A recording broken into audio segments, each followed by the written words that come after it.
Yaponiya 19-20-ci əsrdə.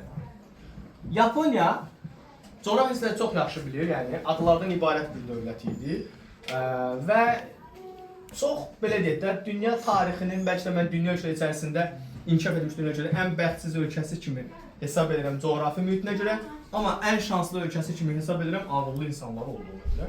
Yəni təhsilə çox önəm verildiyi üçün həqiqətən təhsilin necə önəmli olduğu Yaponiya nümunəsində bilinir.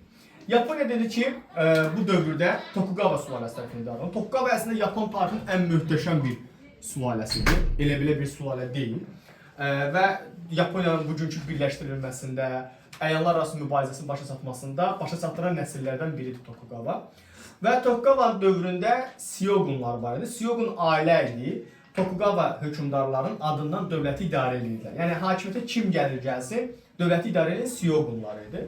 Yaponiya Çindəki olduğu kimi 18-ci əsrdə tədricli siyasət yeridirdi. Tədricli siyasət yeridirdi. Tədricli siyasət yeritməsi səbəb Avropalıların bura gəlməsini, Avropalıların burada nüfuz sahibi olması icazə istəmirdilər. Bir Portugallara hardasa icazə vermişlər. Bilirsiniz, böyük ölkənin sizi Portugallar Yaponiyaya gəlib çıxmışlar. Amma qalan heç bir Avropa dövləti istəmirdilər və qəbulləndilər. Lakin Çindəki Tiriyes savaşını, indi ölkədə keçəcəyik. Çindəki Tiriyes savaşından sonra Yaponların gözü qorxdu. İngilislər və Avropalılar dedi ki, əgər sən bizim istədiyimiz kimi açıq qapı siyasəti yeritməsən, Çindən betər eləyəcək səni. Onda da qorxur. Və 1854-cü ildə Yaponiya ABŞ-la müqavilə imzalayır, ticarət müqaviləsi. Bu müqaviləyə görə artıq Yapon limanları Amerika gəmilərinə açıq olacaqdı. Amerika tacirləri artıq Yaponiyada güzəştli ticarət eksportör hüquq əldə edəcəkdi. Bu nə deməkdir uşaqlar? Qapalı siyasət, yəni qapını bağlayıram, heç bir xarici ölkəyə əlaqəm yoxdur, düzdür. Açıq qapı siyasəti isə artıq dünya dövlətlərinə əlaqəm var, yəni qapını açıram, dünya dövlətlərinə əlaqəm var və dünya Avropa dövlətlərinin bu ərazidən hansısa bir yerdə yerləşməsinə icazə verir. Orada ticarət qursun, orada vergiden azad olurlar, bir çox qanunlardan azad olurlar. Və 1854-də ABŞ-la bağlanan bu müqavilə Yaponiya sonraki dövrlərdə başqa dövlətlərlə də imzalayacaqdır. Rusiyası olsun, İngiltərəsi olsun, Fransası olsun, yəni imzalayır. 19-cu əsr 60-cı illər tarixinə baxdığımızda Yaponiyada əyanların artıq narazılığı baş verirdi. Çünki Yaponiya geri qalmış bir ölkədir və bu geriliyi aradan qaldırmaq lazım idi. Syogunla əyanlar arasında narazılıq görə əyanlar səmavi hökmdara, yəni Tokugawa nümayəndəsi olan Mitsuhito'ya müraciət edirlər və Mitsuhito 1867-ci ildə hakimiyyətə qayıdır. Dünənə kimi özü idarə eləmir çünki. Hakimiyyətə qayıdır və hakimiyyətə gəldikdən sonra bütün idarəni öz əlinə alacaq. Bu Syogunun xoşuna gəlməyəcəkdi. 1867-68 mübarizəsi nəticəsində Tokugawa sülaləsinin nümayəndəsi Mitsuhito qələbə qazanır. Syogun bütün səlahiyyətlərini imperatora geri qaytardığını deyir və bununla da burjuya inqilabı baş verəcək. Burjuya inqilabı baş verməsi, yəni yerinə hakimiyyətə gəlməsi, biz hələ ki Osmanlı keçdiyimiz üçün Osmanlının 1908-ci il tarixinə oxşar cəhət veririk. Yəni burjuyanın hakimiyyətdə olması və yeni təbəqə hakimiyyətə. Mitsuhito gəldi, gələn kimi bir çox sadə işlər görəcəkdir. Bütün hər şey imperatorun nəzarəti altında yeniliklərə açılacaq. Bir çox sadə işlər görüləcək. 1. İnzibati islaha keçirir, idarə etmə,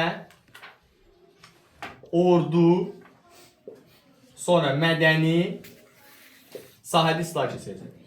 İnzibati islah ölkədəki xüsusi knyazlıqları ləğv ediləcəkdir, prefekturalar yaradılacaqdır. Knyazların əvvəlki, yəni əvvəl xidmət edən knyaz rəhbərlərinin pensiyasını verəcəkdir, onlara müavinətdən verib onları yola salacaqdır. Qalan özlərini yeni adamlar təyin edəcək. Yerinə öz adamlarını təyin edəcəkdir. Bir də paytaxt Tokyo olacaqdır. İdarə etmədə Avropa nümunəsi idarə etmə yaradacaqdır. Nazirlik yaradacaqdır. Mitsuhito'nun nazirlik yaratması 2-ci Mahmudla oxşar cəhət olacaqdır. İdarə etmədə. Ordu, samuray dəstələri bilirsiniz. Samurayları bilirsiniz. Samuray dəstələri ləğv olunacaqdır və samurayların əvəzinə yeni tipli Avropa nümunəsində ordu yaradılacaqdır. Yeni tipli ordu yaradılması, ümumi hərbi mükəlləfiyyət təyin edilməsi yenə 2-ci Mahmudla oxşar cəhət verilsin. Mədəni sahədə Avropa nümunəsində məktəblər və universitetlər açılacaqdır. Qızların təhsilə məcburi təhsil olacaqdır, məcburi 6 illik təhsil təyin ediləcəkdir, qadın pedaqoji məktəbə açılacaqdır və kadr azalacaqdır. Təhsil sayəsində Avropa tipli universitetlərin və məktəblərin açılması da 19-cu əsr Osmanlı'dan oxşar cəhət verəcəksiniz. Yenə eyni qaydada verirsiniz. Mutsuhiton bu islahatlar nəticəsində ölkə iqtisadi getdikcə genişlənəcək və inkişaf edəcək, güclənəcək. Ticari islahatına görə Mutsuhi və Mitsubishi şirkətləri yaranacaq. Bilirsiniz də bu məşhur şirkətlər olacaqdı. Lakin Yaponiya iqtisadi cəhətdən inkişaf eləsə də, Yaponiya iqtisadi cəhətdən sənaye çevrilişi baş versə də, amma Yaponiyanın coğrafiyasında yenə yaxşı bir ki, xam mala olan ehtiyacı var idi. Yaponiya heç bir təbii sərvəti olmayan və hətta əkinçilik üçün yararlı torpaqları belə az olan bir ölkədir. Ona görə Yaponiya imperializm siyasəti yeritməyə məcbur qalacaq. İmperializm siyasəti nə idi? Yəni xarici ölkələri işğal eləmə siyasəti eləyəcək. Yaponiya konstitusiyası qəbul olunur 1889-da. Bu Osmanlının 1876-na oxşar cəhətdir. 1889-da isə həmin ildə baş versə İttihat Tərəqqi Partiyasının yaranması.